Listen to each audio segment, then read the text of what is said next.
We're back. This is Black Thought. I'm your host, Dr. Hutchinson. So glad to have in our studio today Brother Randy Wade, who is the former district director for Congressman Steve Cohen's office here in Memphis. It's a blessing to have you, brother. Again, thanks, Dr. Hutchinson. All right, let's dig a little deeper into this whole thing, because we were talking about the alleged, let me say, ethics violation that was filed by Congressman Steve Cohen against Randy Wade that went nowhere, I may add. But let me ask you this question. Why do you think the congressman filed this in the first place?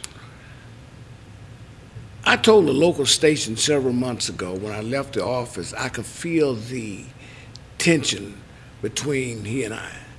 And I think it was primarily because of the fact that he endorsed his friend, who was a representative, Mike Cornell, as you alluded to. Mm-hmm. And I endorsed my friend as a private citizen, mm-hmm. Representative G.A. Hardaway. Mm-hmm. And fortunate, G.A. and his staff, Representative Hardaway was able to win that election. Mm-hmm. And the congressman person lost. Mm-hmm. So I think all of this originally came from all of this. That's what I really, really think. And now, otherwise, there's no other reason. That's true. And now, too, remember, if you look at the rules again, let me pretend I'm a professor on the show again, class. If you remember, and you go to our Facebook page and go to the link and go down and look at the campaign rules for employees, he was in his right to endorse G.A. Hardaway. He did not violate any rules by endorsing him. So just want you to know that for the record. He's in his right. That's right. But now, I'm going to meddle a little bit. I'm just going to put it on the table. That's okay. I'm going to meddle. That's fine. Now, recently in the national media, we heard about Congressman Cohen tweeting during the State of the Union address. People thought it was his girlfriend. Then it turned out that it was his daughter. And now we hear that it's not his daughter. And I watched the broadcast. I'm just reporting what I saw. I watched a national broadcast where the father said that I cut the umbilical cord. All right? So in other words, he was present from the beginning of this girl's life. And then, on top of that, Congressman Cohen started saying something to the effect, don't remember the exact quotation, that he is black because he's driving an old car, and that the persons of the 9th Congressional District consider him black, which, I don't know about that one personally. But, so do you think that some of this may have been a smokescreen to kind of deflect people's attention away from that? Because he got negative publicity on those things. Yes, he did, but I can't. That's a question I really can't answer. I don't know. I think the statement was inappropriate. Mm-hmm. And I think tweeting while the president was making the State of the Union, I think it was inappropriate. Matter of fact, I know it was. Mm-hmm. But other than motives, I have no clue, none whatsoever, none why he would make that statement that most African Americans drive old cars.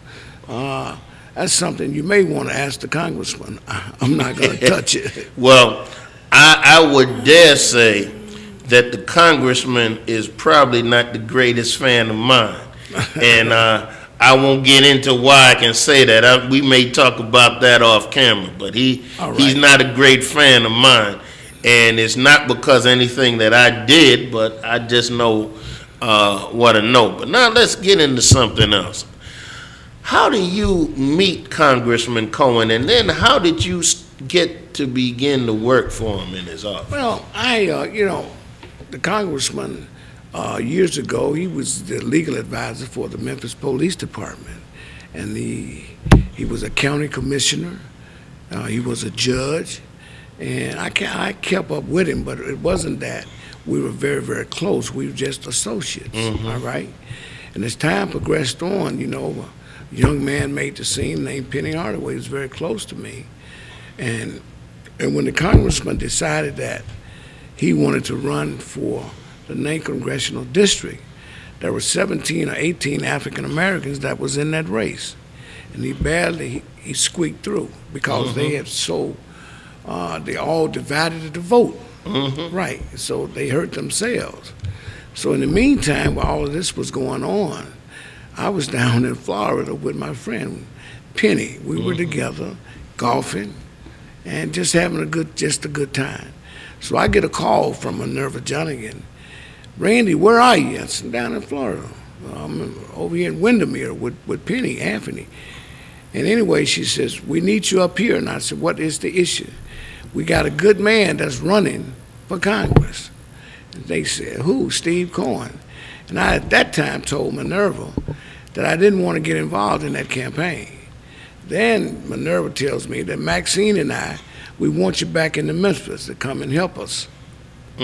So I thought about it for about a week, and I came on back. I flew on back to Memphis, and I sat down with a congressman and talked with him, and from that point, a relationship, a friendship began to manifest itself. So I campaigned day in and day out. We were up early hours morning, bus stops, and eating in the car, and just did everything basically together. And we were very to churches and just businesses, all my contacts, everybody I knew, and I was speaking good of him because of the conversations that we would have in the car and all of that. And that's how the relationship got started. And we did some social things together. We would go to cotillions and just have just a fantastic time. We covered each other back, I thought. And I thought. That's a good word to say. You thought. Yeah. Because you're starting to see the other side. Right, I thought. But anyway, what happened from that on, but then we won the election, the first term, and we won the next election. In 2010, he made a true statement. He said that I wanted to retire then, and that was true, okay, because I was tired, because it was really, really difficult. And as this campaign probably evolves, what's going to happen, you're going to have a lot of constituents that's going to really come out. I know, because they've said that. But anyway, I didn't leave in 2010, and I thank God that I didn't, after talking to some leaders and some close friends.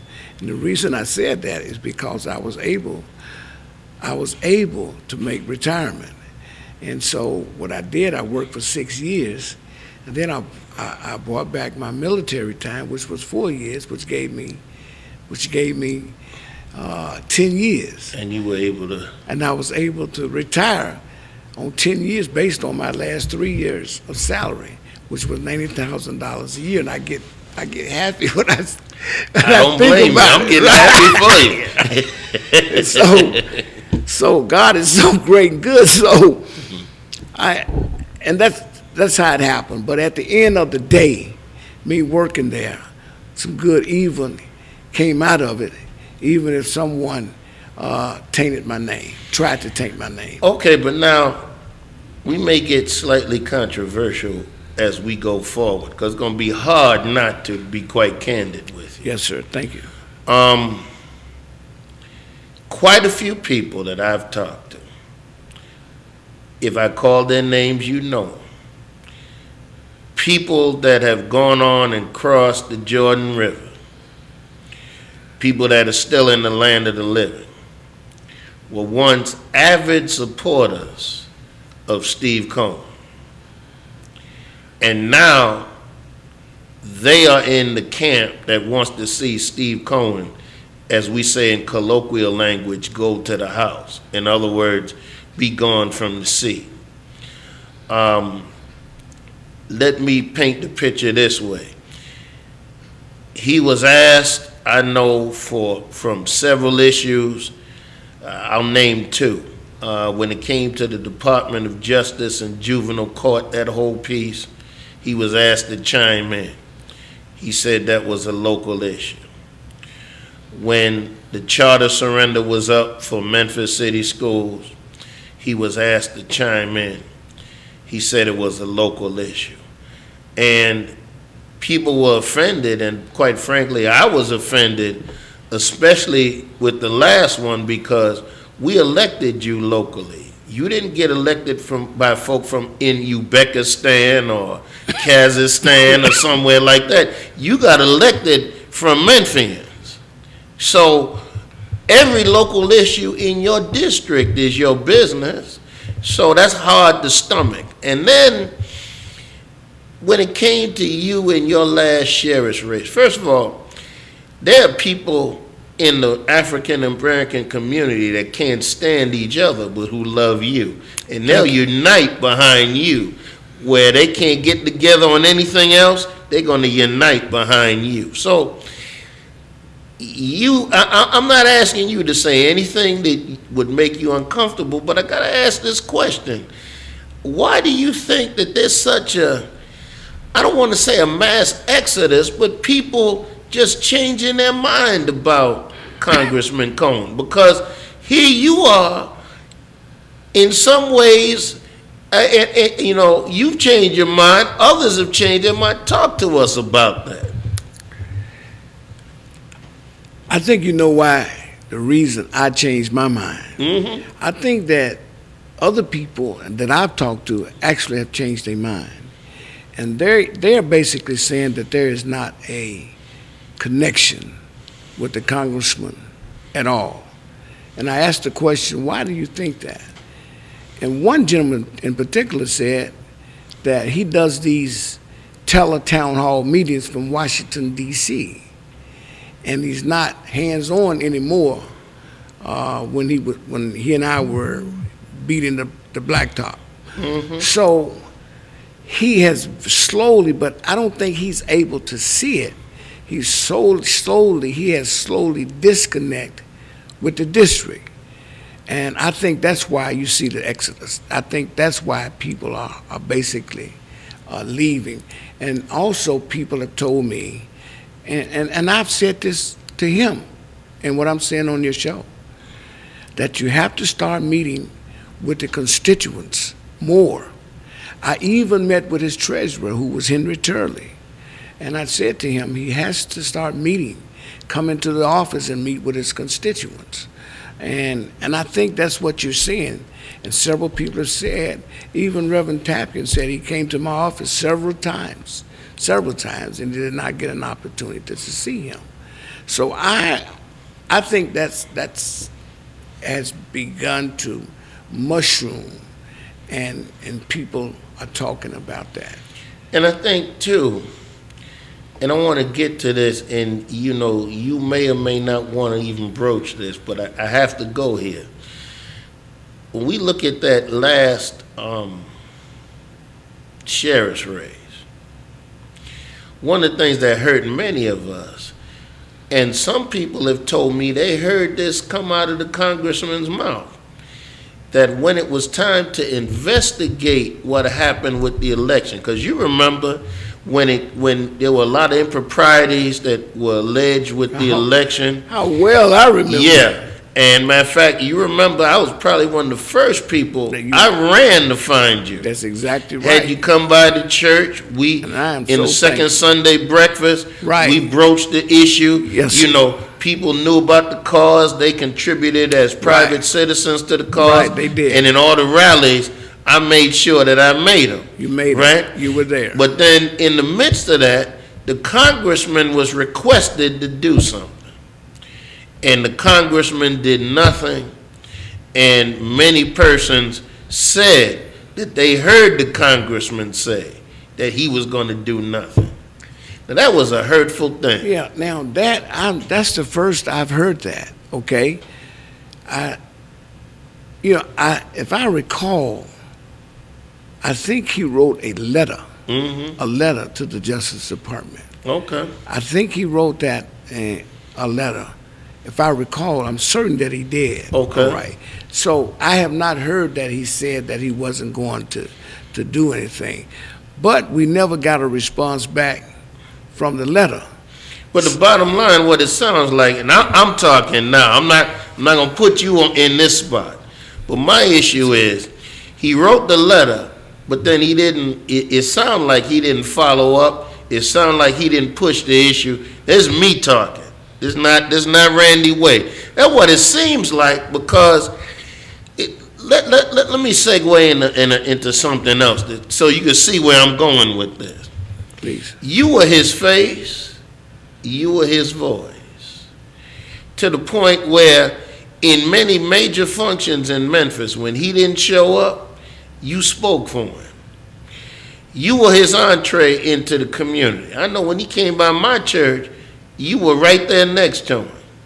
All right? Always. You introduced him. You made it possible for the preachers to get to know him. So you were his voice. It can be said that if it weren't for you, he probably would not have been able to repeat, let alone win that first term and repeat the second term, if it wasn't for you. You're very kind. No, I'm not. No, I'm being truthful. If not for you. And so it hurts people to see how he has done you. Let me, it hurts me. It hurts me. You know, and you said early on in the program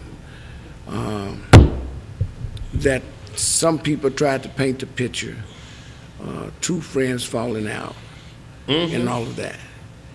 So there is a falling out, to be honest with you. I'm with you. Only because the congressman did not come to me as a friend and said, Randy, we got an issue here, and I have a problem with this. And what I'm going to do is I'm going to send this up to ethics. I promise you, sure to God is my witness, I would have said, Congressman, that's fine, send it up. And the reason, in the way that it have come back, it would have been all right for me, but it couldn't come back but one way, because I have not done anything. And I don't understand to this day why a man who says that he's my brother from another mother would send that up and not sit me down and said that we have an issue. Now, prior to what I just stated, after we talked, after the election, we talked. Even when we talked before the election, he didn't like that. And it's in the report that I would be as a private citizen. But why would you do that to me and not bring it to my attention? So, and then taint my name. See, this is about the Wade's name. It's about my name. And that's the hurting part about all of this. It is my name.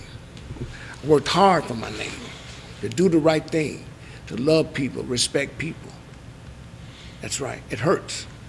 And you have a good name in this city. Like I said, people that fight each other, when it comes to being an issue about you, will put their fight down and get behind you.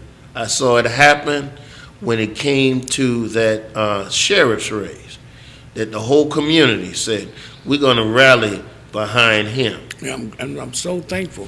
And we took that case, matter of fact, all the way to the state Supreme Court until we just ran out of funds. We just ran out of money. And I had to make a decision because the lawyer said, Randy, if we lose this, it could cost you over I think it was $47,000.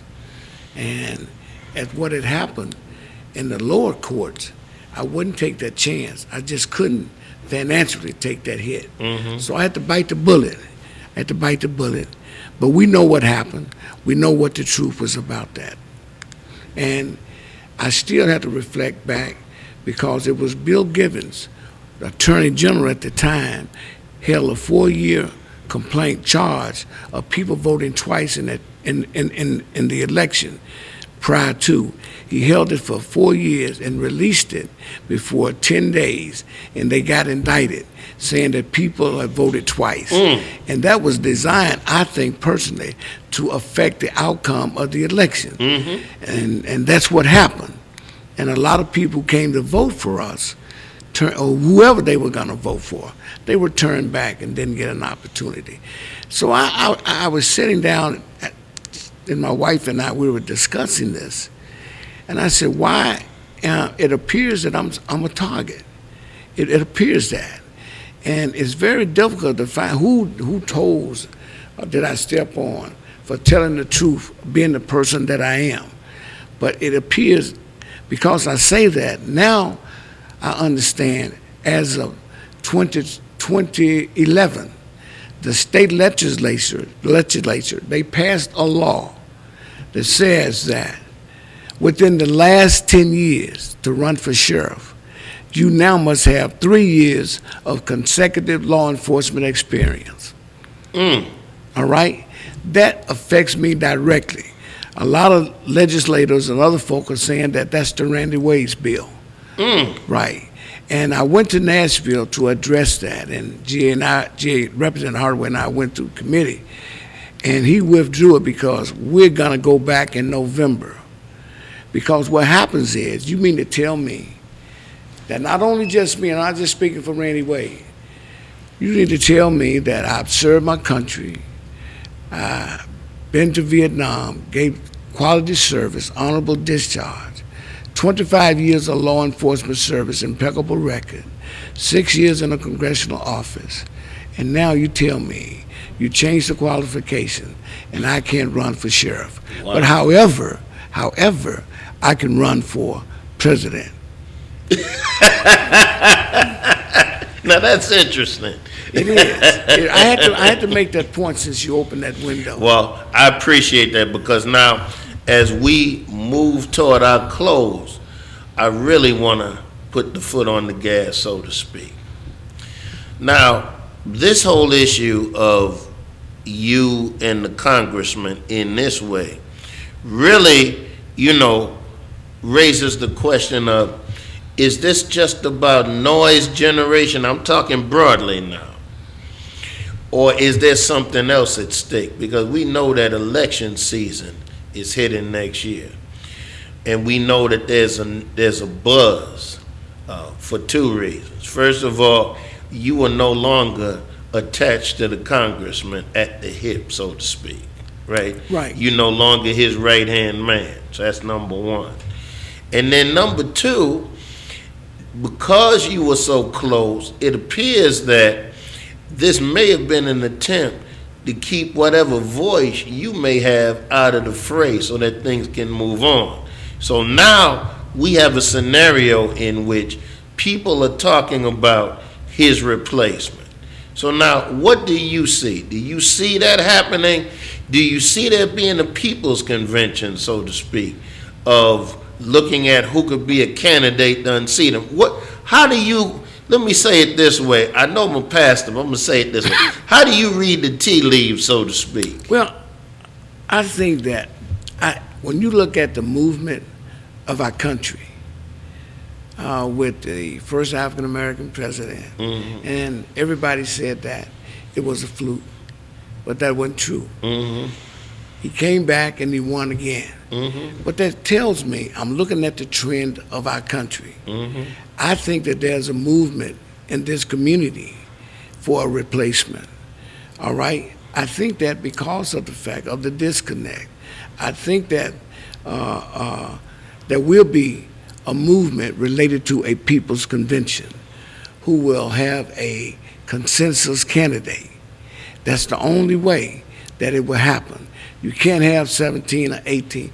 Agreed. I think that we are going to see that in our community. It's nothing. It's not a negative thing. It's not a negative thing. It's a good thing. And people say, "Well, Randy, you've been there. You was there with him, and you've been da da da da da." And I understand. It was black leadership who convinced me that he was the person. But like I said earlier, in 2010, I was ready to leave. But I held on because they asked me to hold on, because I was more or less the ombudsman to the community. I was still getting things done in a positive way for this community. And then now that the community, since it's out in the open, has learned what my brother from another mother has done to his brother. And so I have no malice, but I am not supporting him. I think that's what where you were going. I cannot, in good conscience. I had made that decision even when I endorsed G.A. Hardaway, because G.A. Hardaway, and I'm just calling it like it is, since we're on Black Thoughts. G.A. Hardaway is very highly intelligent, a great legislator, and more than all, he's my friend. He's my friend, and I stuck with my friend.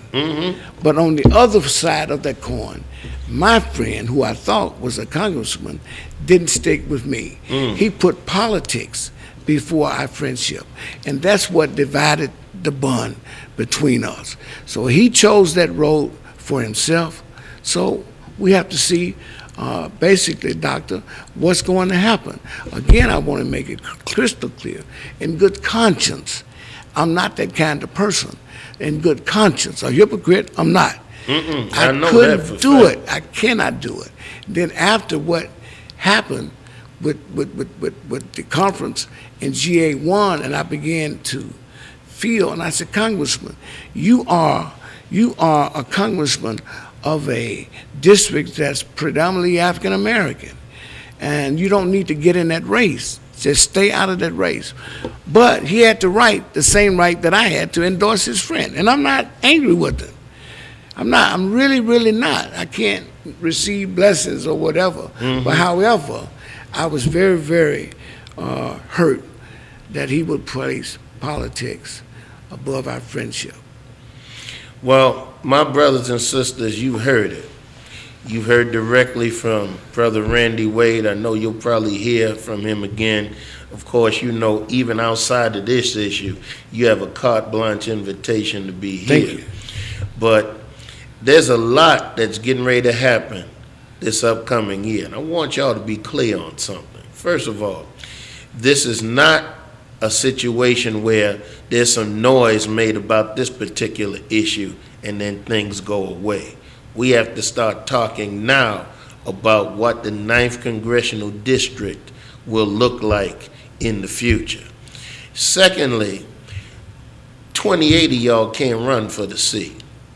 Now, I'm just going to say it plainly. You just can't. Thirdly, and I'm making sure I say this and he doesn't say it, there are going to be some that might get a paycheck to run and or muddy the waters. Let me just say this on the front end. If that's you, there'll be people who will figure out that that's what you're about, and that will be neutralized. So just be clear on that. It's time, Memphis, for us to take our destiny in our own hands. It's time. It's time to get away from the heat and start manufacturing some light. And so that's why I asked Brother Wade to come. We talked about some issues. We tried to deal with the issue of light. He has brought some things to us. Some things have come out for the first time, and we hope that this time of sharing has been a blessing to you. So I want to thank you again. Thank you very, very much, Dr. Hudson. All right. It's about time for us to go. You've already heard. Thank you for watching. So as I always say, brother man, sister woman, young boy, young girl, put your mind in gear and put your thinking cap on. Peace.